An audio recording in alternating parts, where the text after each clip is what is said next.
The first time I saw the floating cities of Eloria, I thought humanity had arrived in paradise. The sky above the planet was a deep violet, streaked with slow-moving clouds that glowed softly like lanterns.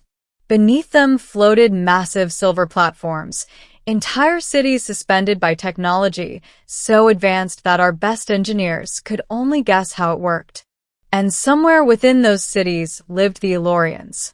They were beautiful, intelligent, and powerful, an alien civilization thousands of years older than ours. For the past decade, Earth had been trying to earn their trust. I was never supposed to be part of that effort. I was just a pilot. My name is Daniel Reyes, and I had spent most of my career flying supply runs between Earth's orbital stations. Nothing glamorous, just cargo and routine navigation. But everything changed the day I won the Alliance trials. Every 5 years, the Elorians hosted a massive competition open to species across the nearby star systems. Warriors, scientists, explorers, anyone could compete. The prize? A personal audience with the Elorian royal family. For humanity, it was more than a prize. It was diplomacy. Earth needed allies, and the Elorians were the most powerful civilization we knew. Our governments sent their best candidates, elite soldiers, brilliant engineers, and somehow, a cargo pilot ended up beating them all. The final trial took place in a massive crystalline arena floating above the city of Sereth.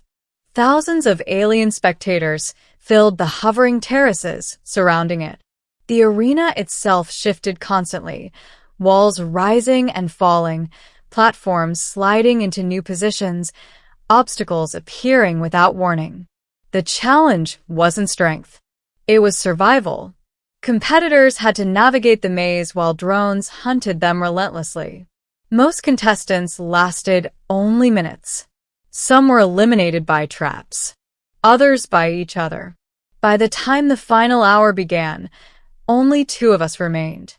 Me and a towering reptilian warrior from the Theric Empire. The creature was nearly 8 feet tall, covered in armored scales, with claws that could tear through metal. I had a pulse rifle.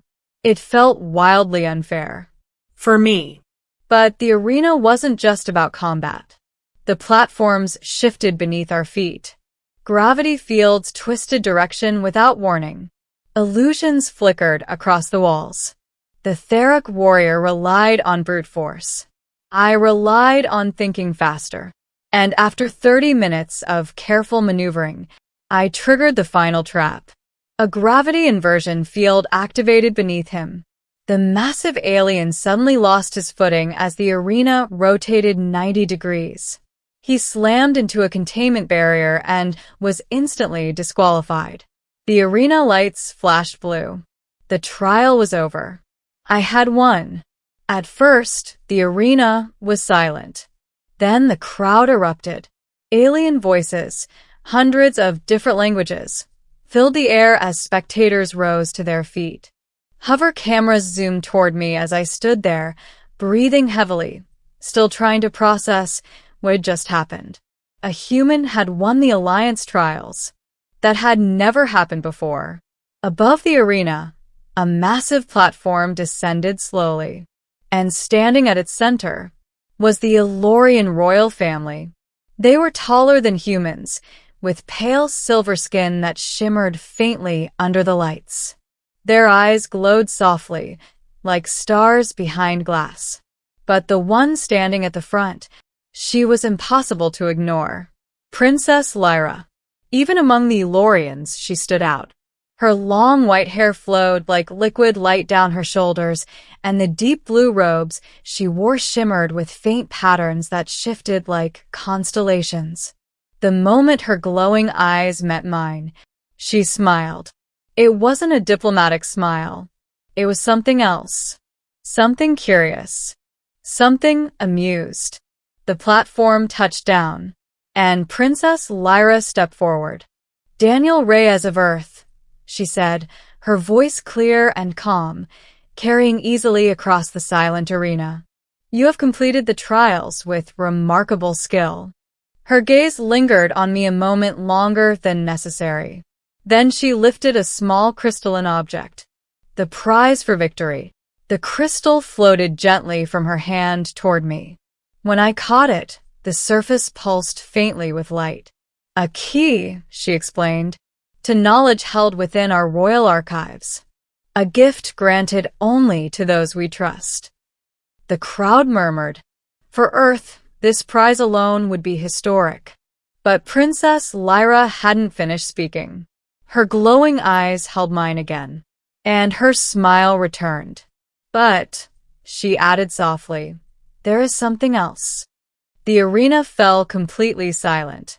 After tonight's celebrations, she said, I would like you to visit the royal gardens. She paused just long enough for everyone to feel the weight of her next words. After dark. For a moment, I forgot how to breathe. Around the arena, whispers rippled through the crowd. Diplomats stared. Commanders exchanged confused looks. Even the alien spectators seemed intrigued. The Elorian princess had just invited a human, publicly, to meet her alone. That wasn't part of the ceremony. That wasn't part of diplomacy. That was personal. Princess Lyra tilted her head slightly as she studied my reaction. Will you come? She asked. My brain finally restarted. Yes, I said. Her smile widened.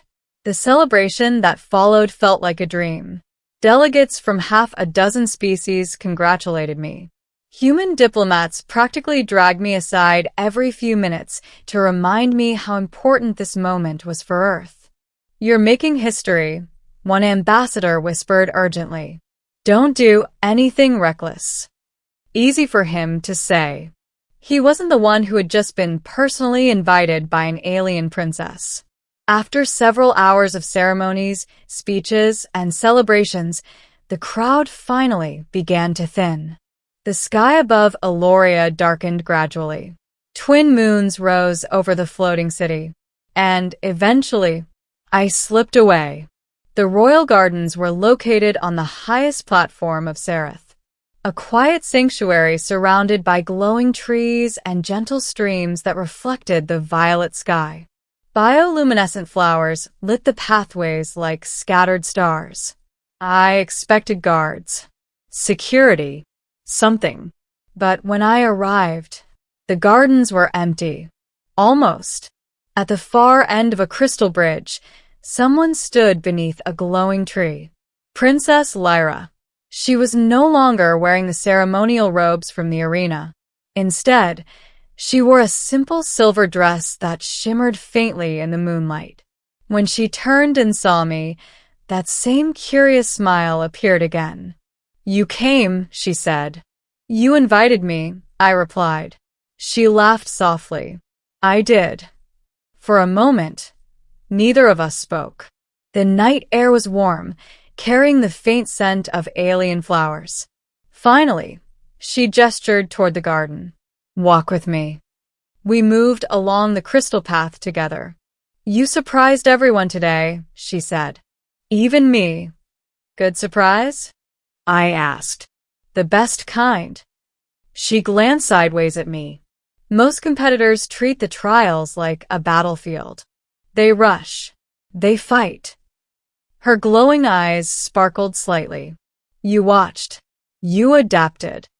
That's how pilots survive, I said. She nodded slowly. Yes. That is exactly why I wanted to speak with you. We stopped beside a quiet pool of glowing water. Princess Lyra leaned against the railing and looked out across the floating city. Do you know why the trials exist? She asked. To test strength? I guessed. She shook her head. No, her expression turned thoughtful. They exist to find individuals who think differently. Because the galaxy is changing. I frowned slightly. What do you mean? She turned to face me. Several civilizations beyond this region have begun expanding aggressively. They conquer rather than cooperate.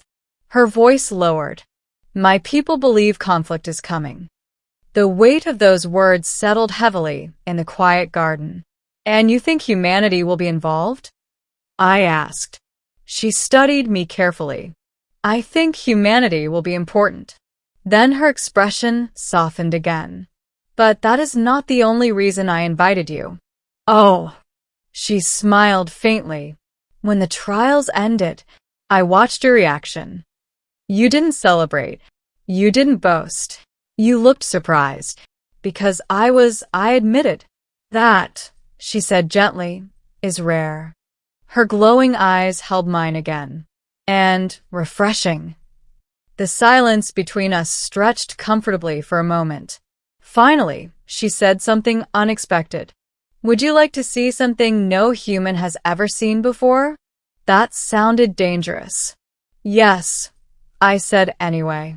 Her smile returned. Good. She extended her hand. Come with me. She led me through a hidden archway at the edge of the garden. Beyond it was a small chamber carved directly into the platform beneath the city. Inside, a circular window revealed the stars stretching endlessly across space. But that wasn't what caught my attention. In the center of the room floated a massive holographic map of the galaxy. Hundreds of star systems glowed across it. Some were marked in blue, others in red. Princess Lyra stepped beside me. This, she said quietly, is why the trials matter. She pointed toward a cluster of red stars slowly spreading across the map. Those systems were peaceful only 20 years ago. They are not anymore.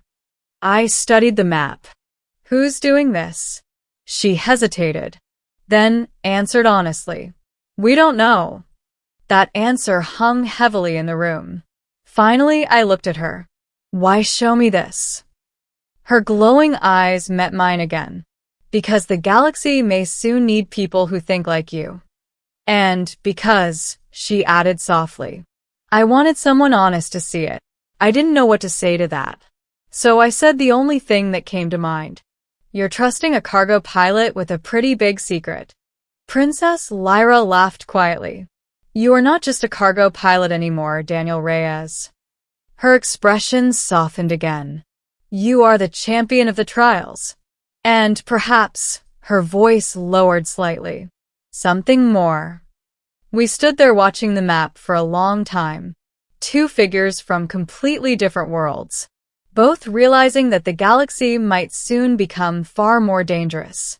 Eventually, Princess Lyra turned off the hologram. The stars outside the window filled the darkness again. Tonight was meant to be a celebration, she said softly. And I filled it with heavy thoughts.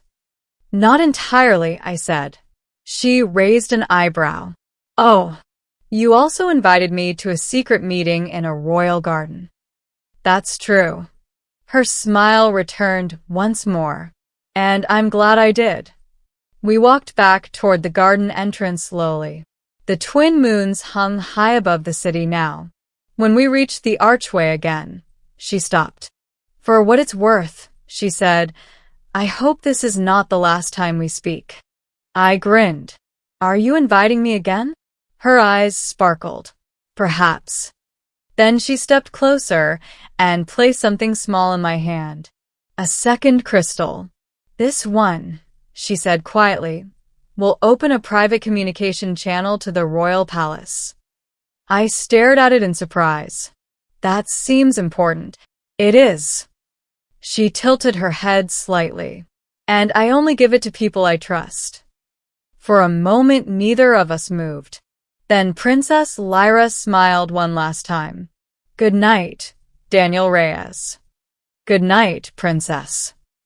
As I walked away through the glowing garden paths, one thought kept repeating in my mind. I had come to Eloria expecting to win a competition. Instead, I might have just become part of something much bigger. And somewhere behind me, in the quiet royal garden beneath alien moons, the Elorian princess was still watching the stars.